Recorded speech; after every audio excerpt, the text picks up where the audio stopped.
Hello everyone, welcome back to Jyoti techs. നമ്മൾ ഇന്ന് wedding അങ്ങനത്തെ ഒക്കേഷൻസിനൊക്കെ വെയർ ചെയ്യാൻ പറ്റുന്ന ഒരു ഗൗൺ ആയിട്ടാണ് വന്നിരിക്കുന്നത്. ഇപ്പോൾ നമ്മുടെ വെഡ്ഡിങ് സീസൺ ഒക്കെ ആണല്ലോ, സോ സിസ്റ്റേഴ്സിനോ ഇപ്പോൾ ബ്രൈഡിൻ്റെ സിസ്റ്റേഴ്സിനോ അല്ലെങ്കിൽ ബ്രൈഡ്സ് മെയ്ഡ്സിനോ ഒക്കെ വെയർ ചെയ്യാൻ പറ്റുന്ന ഗൗൺ ആയിട്ടാണ് വന്നിരിക്കുന്നത്. ജോർജറ്റ് ഫാബ്രിക് വന്നിട്ടുള്ള ഗൗൺ ആണ്. ബഡ്ജറ്റ് ബൈ റേഞ്ച് ആണ്. 1098 ആണ് ഇതിൻ്റെ പ്രൈസ് വന്നിരിക്കുന്നത്. നമുക്ക് അതിൻ്റെ ഡീറ്റെയിൽസ് നോക്കാം. ഇതാണ് അതിലെ ഫസ്റ്റ് ഗൗൺ വന്നിരിക്കുന്നത്. ഇതെല്ലാം നമുക്ക് മീഡിയം മുതൽ ഡബിൾ എക്സൽ സൈസ് വരെയാണ് അവൈലബിൾ ആയിട്ടുള്ളത്. M to XXL ആണ് വന്നേക്കുന്നത്. ഇതാണ് അതിലെ ഫസ്റ്റ് ഗൗൺ വന്നേക്കുന്ന ഒരു ഒനിയൻ്റെ തന്നെ ഒരു ഡാർക്കർ ഷെയ്ഡാണ് വന്നേക്കുന്നത്. ഇങ്ങനെ ഒരു ഫ്ലെയറി ആയിട്ട് ഒരു അംബർല കട്ട് പാറ്റേണിലാണ് ഗൗൺ സ്റ്റിച്ച് ചെയ്തിരിക്കുന്നത്. ദെൻ നെക്ക് വരുമ്പോൾ ഒരു വൈഡ് ആയിട്ട് ഇങ്ങനെ ഒരു വി പോലത്തെ നെക്കാണ് കൊടുത്തിരിക്കുന്നത്. ദെൻ ഇതൊരു നെറ്റ് ഫാബ്രിക് ആണ്. നെറ്റിൽ എംബ്രോയ്ഡറി വർക്ക് വന്നിരിക്കുന്ന ഫാബ്രിക് ആണ് ചെയ്തിരിക്കുന്നത്. സ്ലീവ് വരുമ്പോൾ വിതൗട്ട് ലൈനിങ് വന്നിട്ട് ഫുൾ സ്ലീവ് ആയിട്ടാണ് ഇത് വന്നിരിക്കുന്നത്. സ്ലീവിൻ്റെ എൻഡ് ആണെങ്കിൽ ഇങ്ങനെ സ്കെലോപ്പ് എഡ്ജസ് ഒക്കെ കൊടുത്ത് നല്ല ഭംഗിയായിട്ടാണ് ഗൗൺ സ്റ്റിച്ച് ചെയ്തിരിക്കുന്നത്.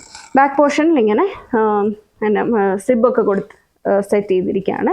ഇതെല്ലാം മീഡിയം മുതൽ ഡബിൾ എക്സൽ വരെയാണ്. പക്ഷെ നിങ്ങൾ പർച്ചേസ് ചെയ്യുമ്പോൾ നിങ്ങളുടെ സൈസ് ഒന്ന് കൺഫേം ചെയ്തിട്ട് മാത്രം പർച്ചേസ് ചെയ്യുക. നമ്മൾ നോർമലി കുർത്തി മീഡിയം എടുക്കുന്ന ആൾക്ക് ഇത് ഇച്ചിരി കൂടി സൈസ് കൂടുതലായിരിക്കും. ചെറിയൊരു ഡിഫറൻസ് വന്നിട്ടുണ്ട്. അപ്പോൾ സൈസ് കൺഫേം ചെയ്തിട്ട് മാത്രം പർച്ചേസ് ചെയ്യുക. എനിക്ക് തോന്നുന്നു എല്ലാം എടുക്കുന്ന ആളുകൾക്ക്, കുർത്തി എല്ലാം എടുക്കുന്ന ആളുകൾക്ക് ഇത് ഗൗൺ M മതിയാവും. ഇങ്ങനെയാണ് വന്നേക്കുന്നത്. അപ്പോൾ ഇതാണ് അതിൽ ഫസ്റ്റ് കളർ ഷെയ്ഡ് വന്നേക്കുന്നത്. ഇതിൻ്റെ തന്നെ ഒരു ഷെയ്ഡ് കൂടെ നമ്മുടെ അടുത്തുണ്ട്. ഇതിൻ്റെ തന്നെ ഒരു ഗ്രീൻ ഷെയ്ഡ് നമ്മുടെ അടുത്തുണ്ട്. എല്ലാം 1098 ആണ്. ജോർജറ്റ് ഫാബ്രിക് ആണ് വന്നേക്കുന്നത്. നല്ല ഭംഗിയുള്ള ഒരു ഗൗണാണ്. അതുപോലെ നല്ല ലെങ്ത്തും വന്നിട്ടുണ്ട്. ഇതാണ് അടുത്ത കളർ ഷെയ്ഡ് വന്നേക്കുന്നത്. പിന്നെ അടുത്ത ഷെയ്ഡ് വന്നേക്കുന്ന ഒരു ലാവൻഡർ പിങ്ക് അങ്ങനത്തെ ഒരു ബ്ലെൻഡഡ് ഷെയ്ഡാണ്. ഇതും ജോർജറ്റ് ഫാബ്രിക് തന്നെ. ആ ഒരു നെറ്റ് വന്നേക്കുന്ന വർക്ക് മാറിയിട്ടുണ്ട്. ഫുൾ സ്ലീവ് ആയിട്ടാണ്. ഇതും ഫുൾ സ്ലീവ് ആയിട്ടാണ് വന്നേക്കുന്നത്. ഇവിടെ സ്കെലോപ്പ് എഡ്ജസ് ഒക്കെ കൊടുത്തിട്ടുണ്ട്. നല്ല ഭംഗിയായിരിക്കും. ഇത് ഇപ്പം കൈയൊക്കെ ആണെങ്കിലും നമ്മൾ ഓൾട്ടർ ചെയ്ത് കറക്റ്റായിട്ട് വെയർ ചെയ്ത് കഴിയുമ്പോൾ നല്ല ഭംഗിയായിരിക്കും കാണാനായിട്ട്. പിന്നെ അതിൻ്റെ അടുത്ത ഷെയ്ഡ് വന്നേക്കുന്ന ഈ ഒരു പിങ്ക് കളറാണ്. ഇങ്ങനെയാണ് വരുന്നത്. ഇത് അടുത്തൊരു എംബ്രോയ്ഡറി വർക്കാണ്. ആ ഒരു യോക്ക് അതുപോലെ സ്ലീവും മാറിയിട്ടുണ്ട്. ഒരു ഡാർക്ക് ഒരു പർപ്പിളിൻ്റെയും ലാവൻഡറിൻ്റെയും കൂടെ ഒരു ഷെയ്ഡാണ് വന്നേക്കുന്നത്. ഇതാണ് അടുത്തത് വന്നേക്കുന്നത്. ഇങ്ങനെയാണ് സ്ലീവ് വരുന്നത്. എല്ലാം ബാക്കിൽ സിബ് കൊടുത്താണ് ചെയ്തേക്കുന്നത്.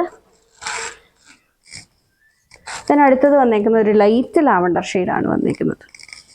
നമുക്കിപ്പം ഇപ്പോൾ കസ്റ്റമൈസ് ചെയ്ത് അങ്ങനെയൊക്കെ ചെയ്യാനായിട്ടൊക്കെ പെട്ടെന്ന് നമുക്ക് ഒരു വെഡ്ഡിങ്ങിനൊക്കെ പർച്ചേസ് ചെയ്യണമെങ്കിൽ ഇങ്ങനെ ഒരു ഗൗൺ പർച്ചേസ് ചെയ്ത് നമുക്ക് നല്ല ഭംഗിയായിട്ട് വെയർ ചെയ്യാൻ പറ്റും. അടുത്തത് വന്നേക്കുന്ന ഒരു ഗ്രേപ്പിൻ്റെ ഒരു ഷെയ്ഡാണ് വന്നേക്കുന്നത്. എല്ലാം 1098 ആണ് പ്രൈസ്. ഫുൾ സ്ലീവ് ആയിട്ടാണ് വന്നിരിക്കുന്നത്. വീഡിയോയിൽ ഏതെങ്കിലും സെറ്റ് ഗൗൺ നിങ്ങൾക്ക് പർച്ചേസ് ചെയ്യണമെന്നുണ്ടെങ്കിൽ സെലക്ട് ചെയ്യുന്നതിൻ്റെ സ്ക്രീൻഷോട്ട് എടുത്തിട്ട് നമ്മൾ കൊടുത്തിരിക്കുന്ന ഏതെങ്കിലും ഒരു വാട്സാപ്പ് നമ്പർ സൈസും കൂടി ചേർത്ത് മെസ്സേജ് ചെയ്താൽ മതി. നിങ്ങൾക്ക് ഡയറക്റ്റ് നമ്മുടെ സ്റ്റോറി വന്നുവാണെങ്കിൽ ഇത് പർച്ചേസ് ചെയ്യാം. M to XXL ആണ് വന്നേക്കുന്നത്. സൈസ് കൺഫേം ചെയ്തിട്ട് മാത്രം പർച്ചേസ് ചെയ്യുക. Thank you for watching.